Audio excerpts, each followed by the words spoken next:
जी।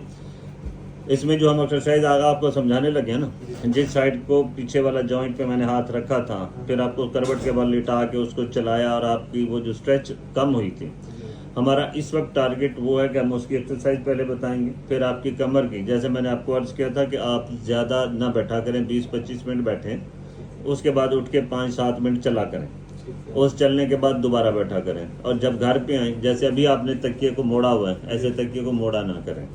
ठीक हो गया। घर में हो सकता है इसे जरा मोटा हो, हाँ सीधा लेटा करें। एक्चुअली वो आपकी तरफ देखते हैं। हाँ जी, वो उसमें मतलब अगर करते हैं घर पे तो नहीं करना, एक ये बात होगी। दूसरा, कमर के नीचे जब आते हैं तो कमर के नीचे छोटा सा कुशन रख के थोड़ी देर के लिए लेटा करें। कुशन रखें। अली हाशम बाबा की कमर के नीचे कुशन रख दें, भाई को दें, कुशन रखो जी कमर दे तला। हाँ, अब यूं आ गया, टांगे सीधी कर दें। अब आप फील करें कि आपकी कमर कितना रिलैक्स महसूस कर रही है। ठीक है। ऐसा रिलैक्सेशन क्यों आ रहा है? इसलिए आ रहा है कि जब हम सारा दिन बैठे होते हैं ना, हम यूं सीधा बिल्कुल नहीं बैठे होते, हम यूं बैठ के काम कर रहे होते हैं। हमारी ये वाली जो बैकबोन है, यहाँ से ये इसका कर्व होता है पेट की तरफ, हमने इसे पीछे निकाला होता है। जिन मसल ने इस कॉन्केविटी में काम करना था वो पीछे होके कॉन्वेक्स हो जाते हैं। जितने ये कॉन्वेक्स होते जाते हैं तो इसका नुकसान ये होता है कि एक तो इनकी ये जो जॉइंट खड़े हैं ये ख़राब होना शुरू हो जाते हैं, या फिर इन नर्व रूट्स पे दबाव पड़ती है। फिर वो वाले कुछ मसल जो यहाँ कमर से हिप के पास लगते हैं, आगे से भी पीछे से भी, उनकी डायरेक्शन चेंज होती हैं, वो वीकनेस में का शिकार होना शुरू हो जाते हैं। इसलिए हमें इस रीढ़ की हड्डी को ज़्यादा पेट की तरफ रखना चाहिए। आप भी आप लेटे हैं तो इसमें ये हुआ कि मैंने आपकी कमर के नीचे कुशन रखवाया, आपकी कमर का कर्व बन गया। आपके लेटने के लिए बेहतरीन चीज़ ऐसी है जो फर्म हो, हार्ड नहीं हो, फर्म हो।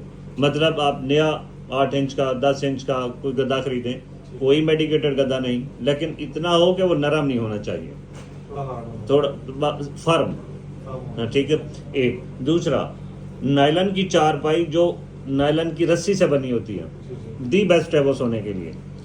और जब भी उठें हमेशा पहले करवट लिया करें, करवट लें, सर को उठाएं, टांगे फौरन नीचे उतारें, ऐसे उठा करें। वॉशरूम में कोशिश करें कि जब भी आप नीचे अगर बैठते हैं तो थोड़ा अपने आप को सीधा करने की कोशिश किया करें। आप जब रकू में जाते हैं तो कोशिश करें कि हिप बोन से रकू करें, यहाँ जो हिप के जोड़ है यहाँ से मुड़े, यहाँ कमर से अपने आप को ना मोड़ा करें, स्ट्रेट होना चाहिए, स्ट्रेट होना चाहिए। और वो हमारा कैसे होगा, यहाँ पे आइए, ऐसे खड़े होइए, यहाँ से अपने आप को मोड़ें, आगे मोड़ नहीं, आगे आगे, हाँ ये ऐसे। अब देखें इनकी कमर सीधी है, यहाँ से मोड़ रहे हैं हिप से। अगर ये यहाँ से मुड़ेंगे तो और तरह से हो जाएंगे। ठीक हो गया। एक चीज होती है बिल्कुल स्ट्रेच चाहते हैं, जब हम जाते हैं रुकू में तो बिल्कुल हाँ जी, स्ट्रेट कर लेते हैं। स्ट्रेट बैक स्ट्रेट होनी चाहिए। स्ट्रेट होना चाहिए जी हाँ, मतलब स्ट्रेट होना चाहिए लेकिन उठा हुआ होना चाहिए, ये तो नहीं। नहीं ऐसे स्ट्रेट हो, अगर हम उठाएंगे तो वो कमर उठेगी ऐसे, ठीक है, वो कमर को ऐसे नहीं उठाना चाहिए। ठीक है। ठीक हो गया। एक बात। दूसरी, इसके अलावा फिर और वर्षें 2-3 वो ये करवाएंगे, वो भी हम समझा देते हैं। अभी ये करवाइए जी।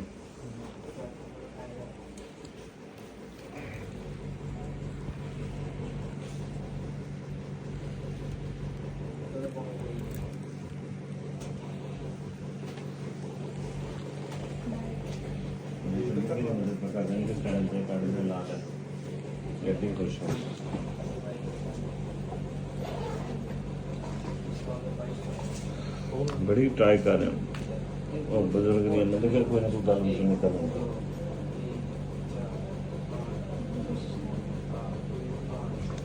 आबाद रहो।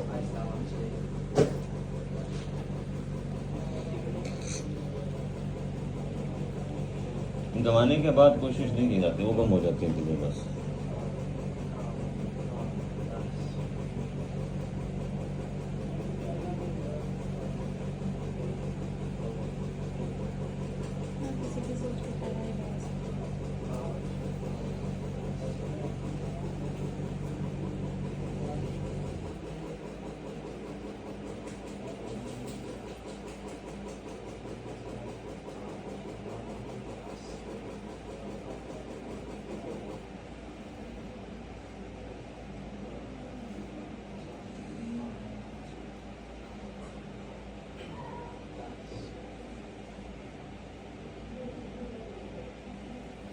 जब इसको दबाते हैं 10 सेकंड के लिए होल्ड करें, या इसका बेहतरीन तरीका यह मैं कहता हूँ हमेशा 5 दफ़ा दरूद पढ़ लें, आराम आराम से 5 दफ़ा दरूद पढ़ के इसे वापस ले जाएं, थोड़ी देर के लिए रेस्ट करें, वापस जाएं, थोड़ी देर के लिए रेस्ट किया, फिर वापस लाए। 10 रेपिटेशन करनी है, एक सेट हो जाएगा।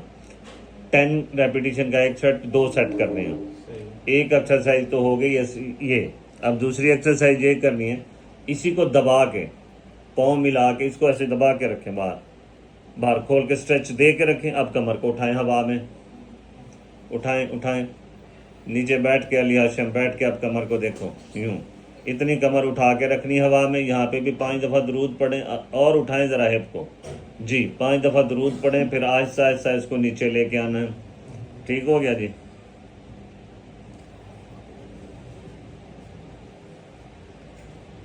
सांस लेना है,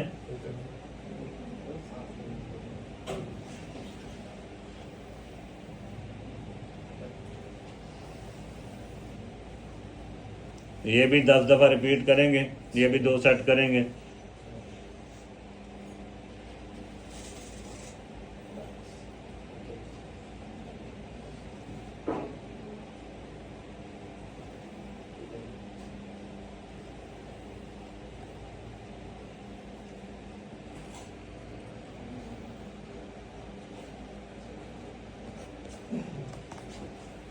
इसको भी ऐसे ही आपने रिपीट करना है, 10 दफ़ा रिपीट करना है, 2 सेट करने हैं। ठीक हो गया जी। अब ये निकाल लें सैयद, आप इन अंकल को करवट दिला के उठाना है, ये स्टूल सामने ले जाएं, यहाँ पे थोड़ा पीछे आइए, आप करवट लेके उठिएगा जैसे मैंने अर्ज किया था। नहीं, पूरी करवट लें, सैयद साइड पे हो जाएं, लेग फौरन नीचे, आप उसी कालीन पे पाँव रख के बैठ जाएं, चेहरा उधर करना है। हाँ जी, स्टूल पे बिठाएं, हाँ जी ऐसे। आप उस साइड पे खड़े हो सैयद, अपने आप को ढीला छोड़ के बैठिए, बिल्कुल ढीला। अब ये देखिए कमर आपकी, हाथ लगाएं सैयद, ये कमर आपके पीछे है। ठीक है जी, आप सामने देखें ताशा जी, हाथ छोड़ दें, हाथ ज़हीर अब्बास साहब कमर, आप ऐसा ऐसा इसको अंदर लेके जाएं, अंदर लेके जाएं, अंदर, सीना ज़्यादा पीछे नहीं, बस पेट आ ये। अब आपने देखा रीढ़ की हड्डी अंदर चली गई, गर्दन को हिलाएं जुलाएं, बाजू हिलाएं जुलाएं, कोई इशू नहीं है, बस कमर को ऐसे रखना है। ठीक है, काम करते हुए गाय बगाए कोशिश करनी है कि खुद को कमर को ऐसे रखना है। बैठे बैठे अगर आप नहीं उठ सकते, लगता है कि उठूंगा तो टाइम डिस्टर्ब हो रहा है, आप ऐसा ऐसा इसको ढीला छोड़ दें, ढीला छोड़ दें, बिल्कुल ढीला, रिलैक्स, लंबा सांस लें, फिर अंदर ले जाएं, फिर अंदर लेके जाएं, लेके जाएं, लेके जाएं, लेके जाएं, लेके जाएं, शाबाश शाबाश, और अकड़ाइए, इसको ऐसे रखना है। अब लेट के हमने 2 एक्सरसाइजेज बताई, बैठ के हमने एक ये बताई। आपने इन्हें 1 हफ्ता रेगुलर अपनी हैबिट बनानी है। जब सुबह उठें शावर के लिए तो कमर के ऊपर ज़रा गर्म शावर ज़्यादा लें। सब सुबह जब उठेंगे तो थोड़ी देर कमर के नीचे इस तरह कुशन रखना है, 5 से 7 सेकंड कुशन रख के फिर उठना है। रात को लेटने से पहले भी कोशिश करें गर्म पानी से कमर की थोड़ी सी टकोर कर लें। टकोर करने के बाद फिर आपने लेटना है और उस वक्त भी थोड़ी देर के लिए 5 से 7 मिनट कुशन रखना है। कुशन रखने के बाद फिर कुशन हटा लें, जैसे कमर के नीचे रखवाया था। ठीक हो गया। 1 हफ्ता रेगुलर से ये करिएगा। मंगल वाले दिन आपने मुझे एक दफ़ा हर सूरत बताना है कि व्हाट्स माई कंडीशन इज़। ठीक है जी, उम्मीद है कि इंशाल्लाह रब की ज़ात करम फरमाएगी और ज़रूर बहुत ज़्यादा बेहतरी होगी।